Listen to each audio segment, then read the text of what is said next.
de la cineva care te iubește mult, mult, mult de tot și astăzi a vrut să te vadă fericit.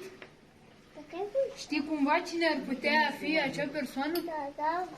Fata aceea care te iubește? Tata? Și altcineva? Mama? Ei să fie!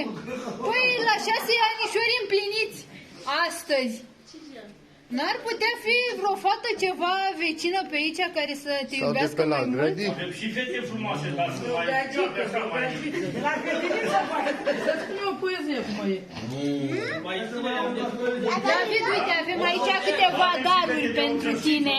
Avem aici un tortiles cu multă dragoste, șampanie și mai avem aici o mașinuță cu telecomandă deocamdată așa mică. Mai durează un pic până o aduce tati și la poartă. Pentru tine. Avem un mesaj, avem o melodie, mai avem o melodie pregătită. Și să vedem cine să fie fata aceea.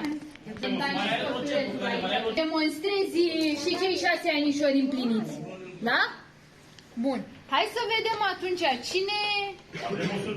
cine să fie, cine să fie. Poftă să aveți. La mulți ani, David, dragul meu băiat, fie ca toate zâmbetele tale să fie la fel de dulci precum cel care mi l-ai dat când ai venit pe lume. Să-ți păstrezi mereu zâmbetul cald, sufletul pur și lumina în priviri, cum erau în prima zi când te-am văzut. Și vrem să-ți mai spunem încă o dată că te iubim mult. La mulți ani, David, cu mult drag, mami și tati. Într-adevăr, mami și tati. Mulțumesc, mami. Mulțumesc, tati. Ia uite, avem aici și un tablou pentru tine, pregătit. Unde sunt mami și tati? Ia. Acolo? Și pe cine mai ai în tablou aici alături de tine? Cine este? Surioara mea. Surioara? Unde e surioara ta? Acolo?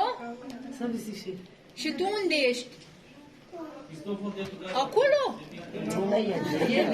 Aici sus? Și aici sus? A, și aici jos tot tu ești. De când erai un bebeluș.